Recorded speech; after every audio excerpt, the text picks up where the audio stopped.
Mabilis ang intro lang mga kapatid. Kasi nag-edit ako ng video. Bahala na sa itsura ko. Wala pa kibi. Gabi ngayon.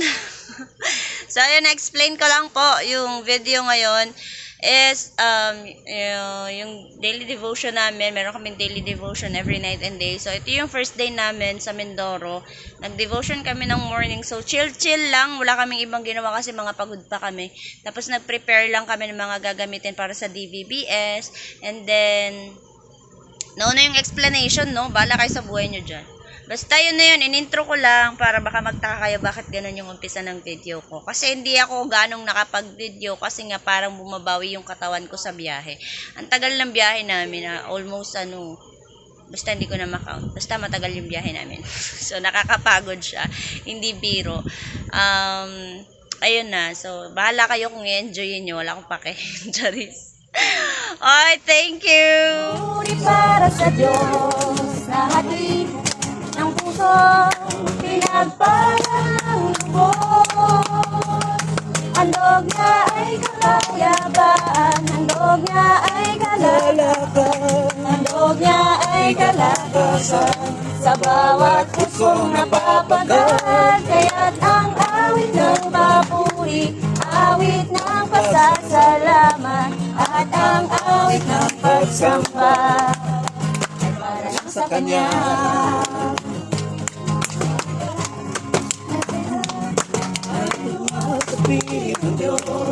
Sa magkakasama, puso ay naglalaho, may awit, may sayaw, at papuri para sa Diyos. Mahatid ng puso, pinagpala niyang lubos. Handog niya ay kapayapaan, handog niya ay kagalakan, handog niya ay kalakasan. Sa bawat pusong napapagal, kaya't ang awit ng papuri, awit ng pasasalamat, at ang awit ng pagsamba ay para lang sa Kanya. handog niya ay Kapayapaan, handog niya ay kagalakan, handog niya ay kalakasan. Sa bawat pusong napapagal, kaya't ang awit ng papuri, awit ng pasasalamat, at ang awit ng pagsamba ay para lang sa Kanya. Bago po tayo mag-pray, abutin natin yung may puti-puti ng Panginoon. Panginoon, sa lahat ng oras, sa bawat araw, ika'y laging tapat kong magmahal. Ang iyong tawa ay magpawalang hanggan. Kay buti-buti mo, Panginoon, sa lahat ng oras, sa bawat araw, ika'y laging tapat kong magmamahal. Ang iyong kaawa ay magpawalang hanggan. Pinupuri, sinasamba kita, dakilang Diyos at Panginoon.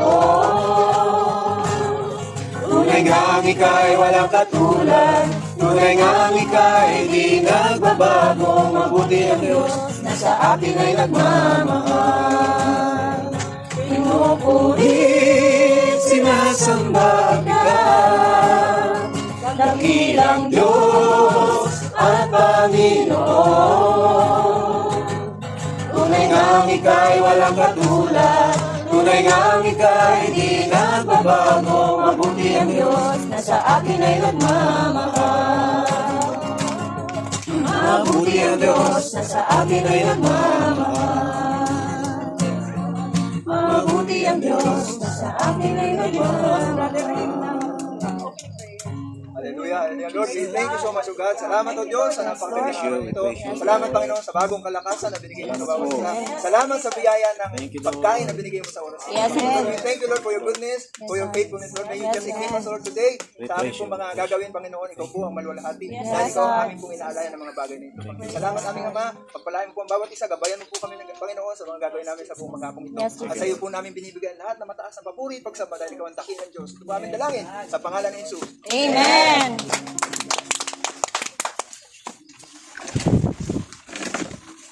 Yan.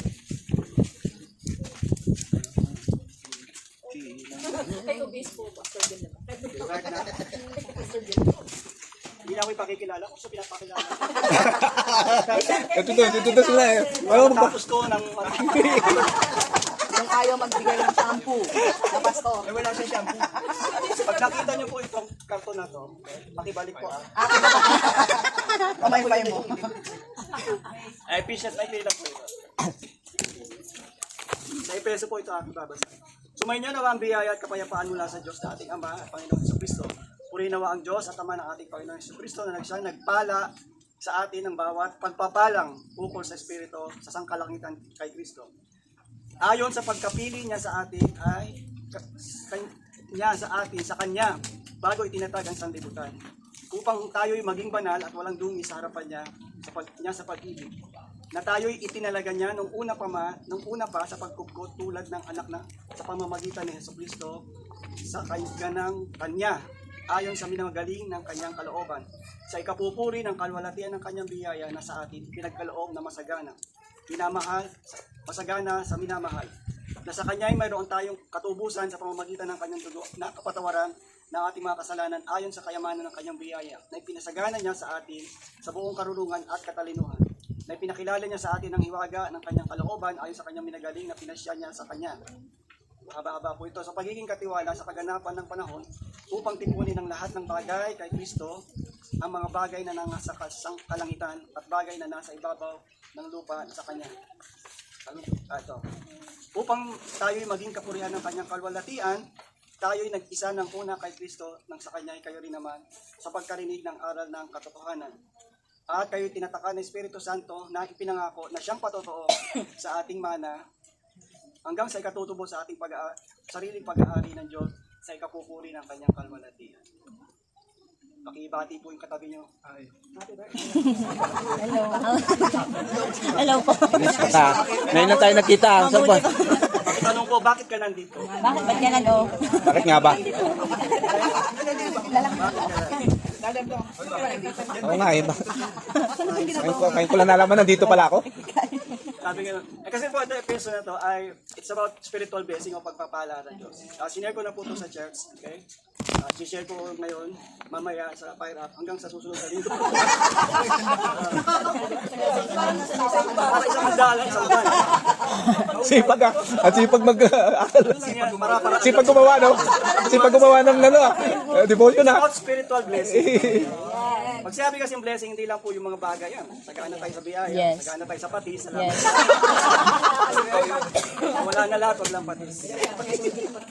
Apat na bagay lang po, may kinalaman po kasi ito sa pagpili ng Diyos sa bawat isa sa atin. Amen. Pakitingnan ulit po yung katabi. Nandiyan. Iba nakatabi ko ah. Kanina eh. Pinili ka ng Diyos. Pinili ka ng Diyos para mag-igib ng tubig para sa akin. Tandaan yung dalawa yan. Sabi nga nung chosen is, yung definition niya, selected or marked for favor or special privilege. Wow. Yung word na chosen, pinili, o yung salitang chosen, ang ibig sabihin daw nun ay pinatakan ka ng Diyos, o you were set apart. Tinalaga ka ng Diyos para isa isang bagay na mahalaga. Okay? Bakit po kayo pumipili ng pagkain, damit, ano man na binibili natin? You choose what you like, di ba? Hindi kayo pipili ng hindi nyo gusto. Pipili kayo ng sa feeling nyo, maganda sa inyo. You choose what is good o taste good sa inyo. Di ba? Yung masarap sa pakilap sa lasa nyo. Okay? You choose things na that makes you stand out. Ano yung makes you stand out?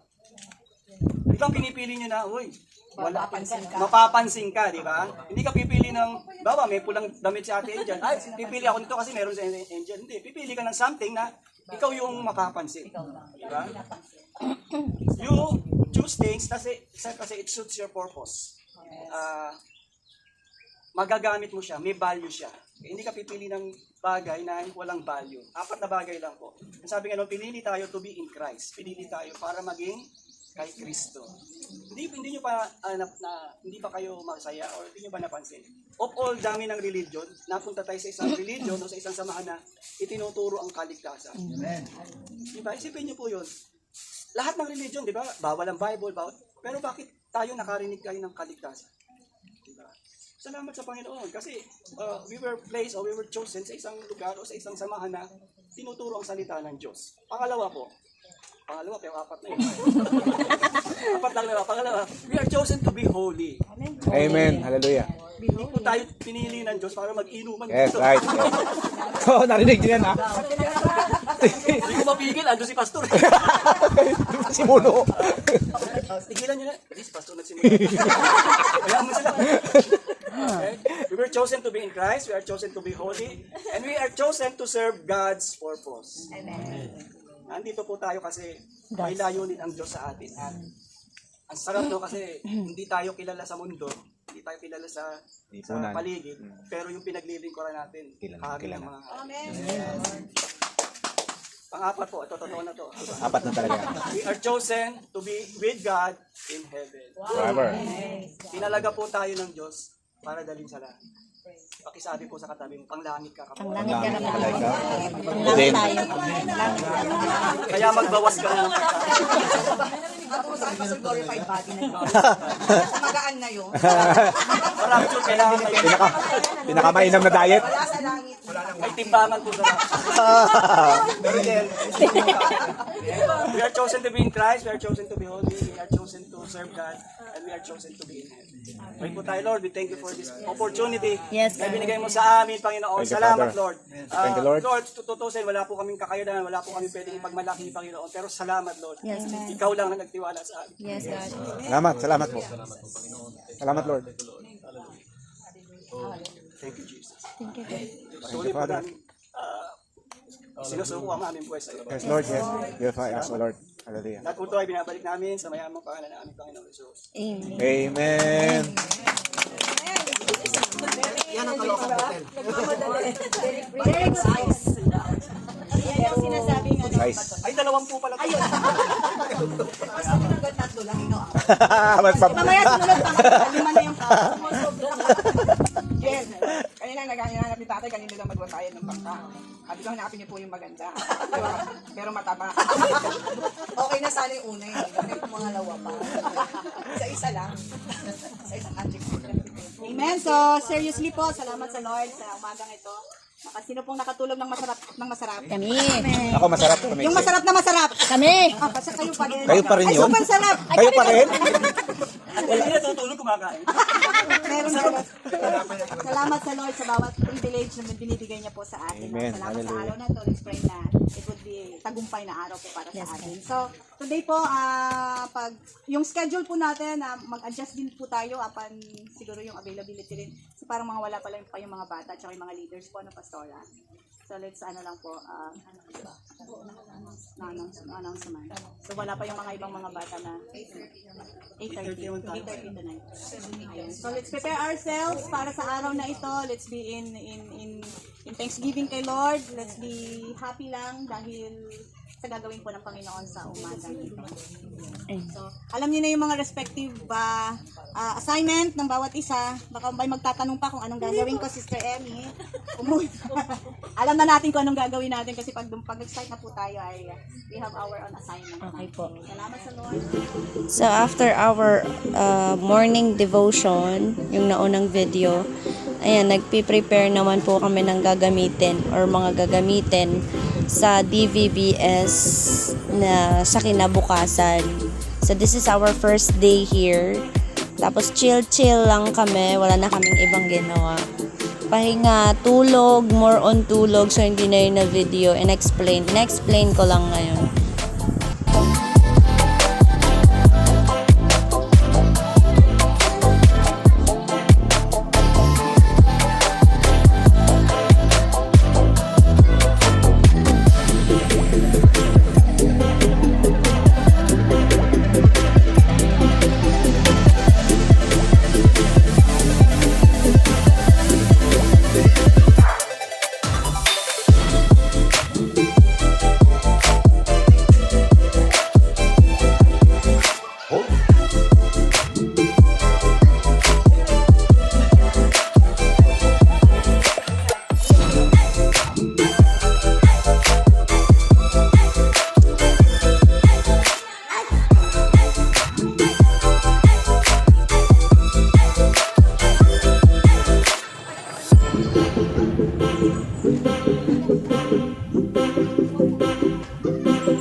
So, ito naman, ipakita ko lang sa inyo yung itsura ng tulugan namin. This is our room po.